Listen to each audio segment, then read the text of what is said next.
There you go. Yeah, that's perfect.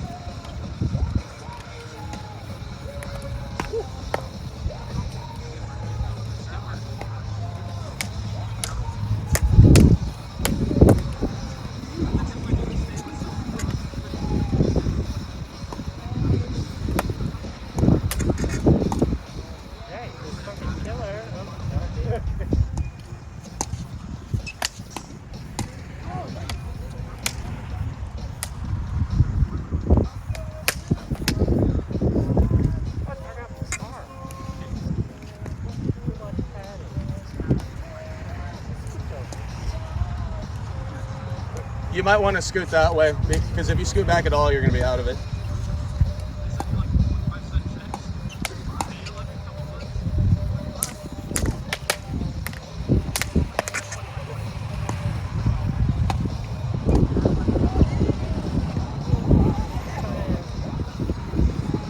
That way. Yeah, that's a lot better.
Those ones are plastic. Some of them are metal, some of them are plastic.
We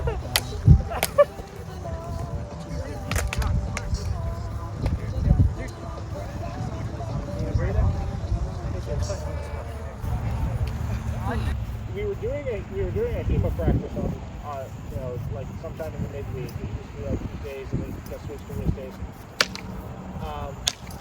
There was some concern that we would sometimes do the SCA heavy fighting.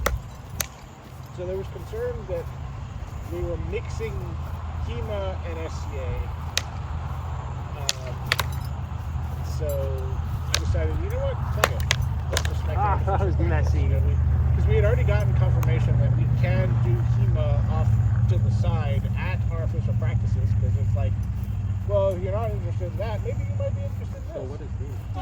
Historical European martial arts. Technically, SCA is HEMA. It's, you know, it's recreating the Middle Ages.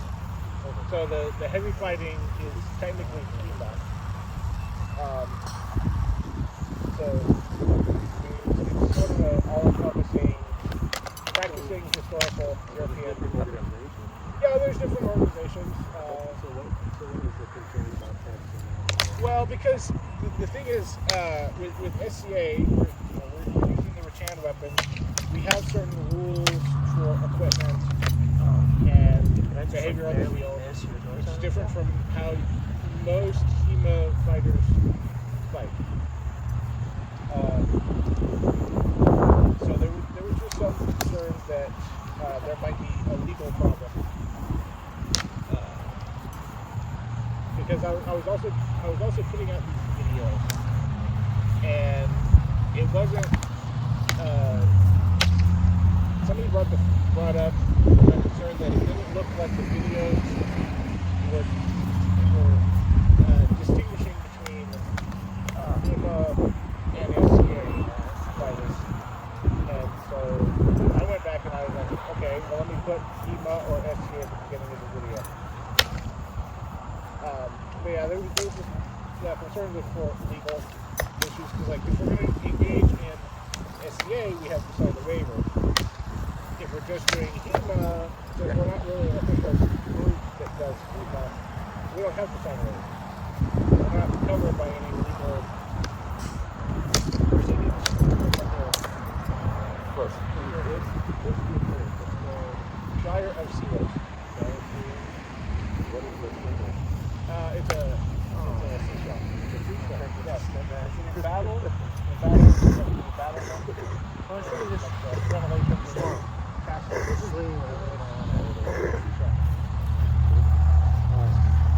And that is That is an SCA. an SCA. That's the local group.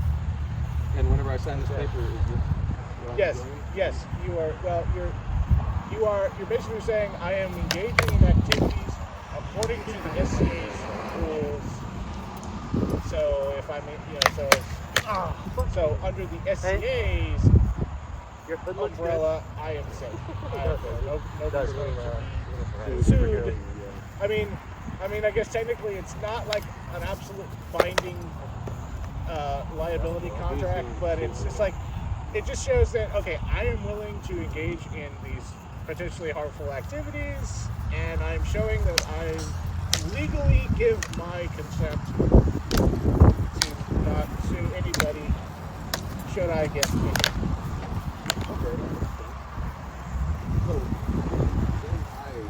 I'm excited for you to make those new bats. Just on the upper thumb ring. Me on some sort of. Well, the way you want to hold it, you're like thumb comes up, And you're just and any strike that Paperwork I need to comes in, sign. No, it's just like no, not deferred really. to I mean, the NIT. And we don't want to take passive damage. like if we get somebody new that wants to just try it out, we have them sign the waiver. They are for that practice only. They are covered. So if they sustain any injuries during that particular practice, they're covered. And so you would have to sign the waiver each time, repetitively. If you became a paid member, you do a you digitally sign a an all-encompassing waiver for however long that membership lasts. So usually it's a year, 2 years, or however long. It's about $30 For how long? about a year. You lift, but no scary. And that makes you a member of the... That makes you a member of the SCA. So you can go to any of our events and participate. I mean, you can go to an event without being an actual paid member. It's just that when you go to an event, not a practice, not a meeting, an event, where we've got like a tournament and people dressed up, and porch and a feast and whatnot. You have to do like an admission fee.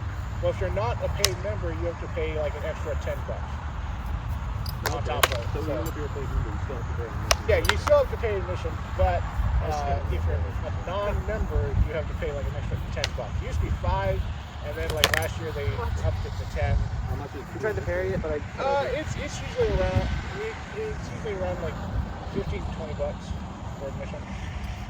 And if you're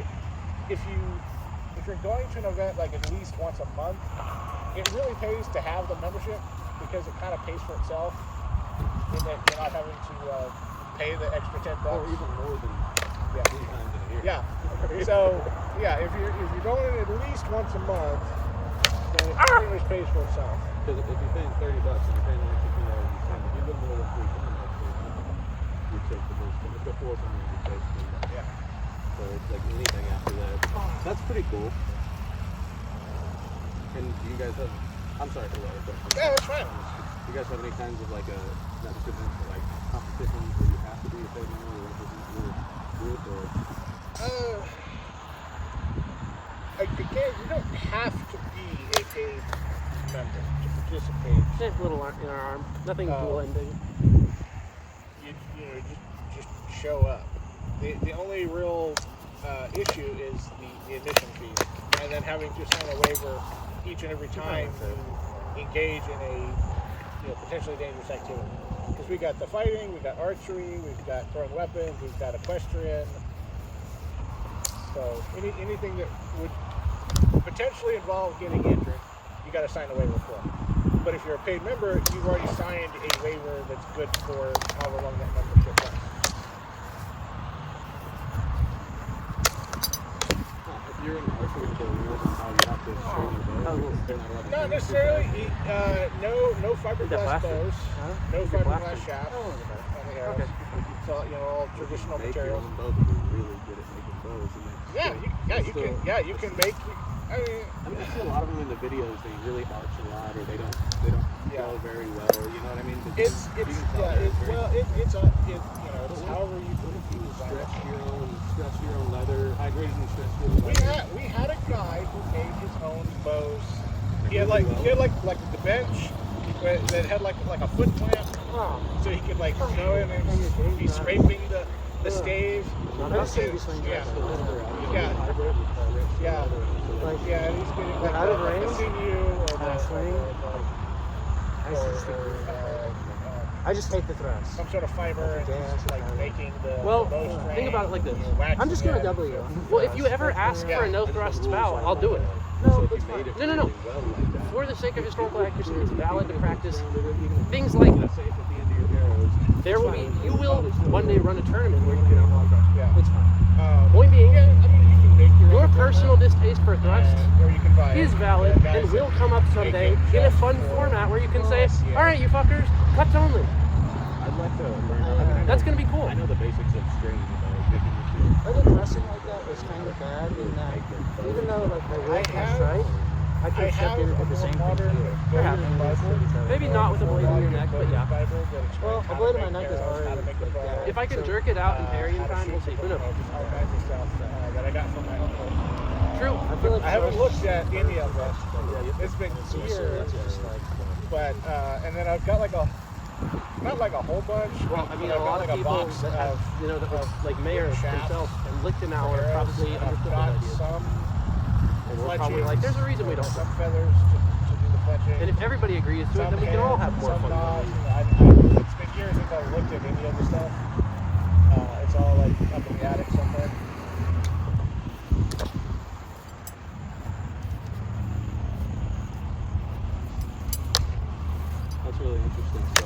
I was watching videos of the wars. That's really cool. One of these days. I got hit on before, and I should just stop hesitating. But I feel bad of like when I hit somebody and then hit them again. We all do it. Right. We all do it. Those moments where you stop fighting and the other guy keeps going. You've done it to me once Just or hit. twice. Generally, instead of stopping, you want to train yourself to parry and reassess. Parry, Jen, reassess instead of stop. Which gives us good amount of time to clean up since the lights usually go up at 10:30. Or well, with the time change, maybe 11. When did we have time change? Daylight savings was like a month ago. You dug in right up a little bit. Tip that. Well, when the clocks automatically reset, I pay no attention. Yeah. I don't really. You know what? Most of the time, I don't. I'll be lucky to know what day of the week it is. Like that I kind of have to know sometimes. But most I don't know the date or the. yeah. Sometimes one time I even forgot what year it was. It's happened to me. Actually, it's probably happened to me more than once. It's put up in like having to write it down the year. I'm like, no, dude, we're not. I'm like, oh, my bad. I'm sorry, it still feels like 2020 or 2019. Was that really? 30 years old Was that, right now? was that Oh really my God. all? Was that all just a dream, or was that real? It's the lithium, dude.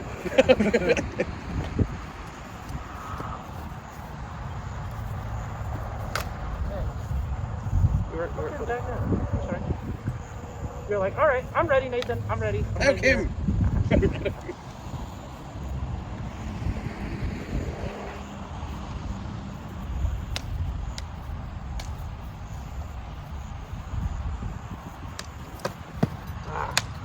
No parry in time. I think if you get the first hit and then you get doubled on, I think you're the loser because you're the one that caused it. Yeah. I think it's just good to attack. Okay. And I'm not necessarily that you caused the double, but you should just prevent the double. Yeah, I agree.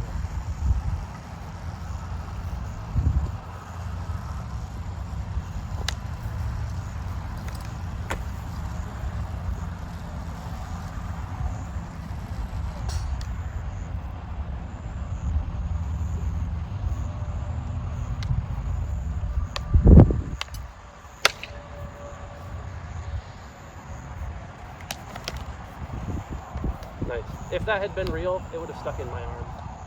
And I don't think anything else would have happened. Well, and I like moved into it. I would have been pinned.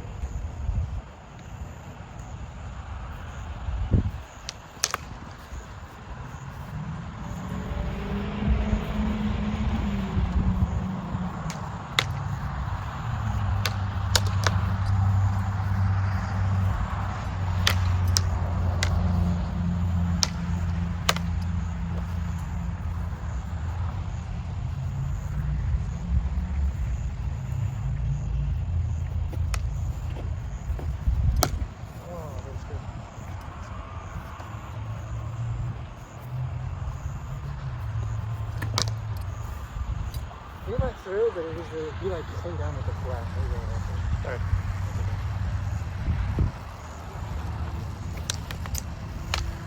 I think we're both tired. Yeah. You look tired, y'all do.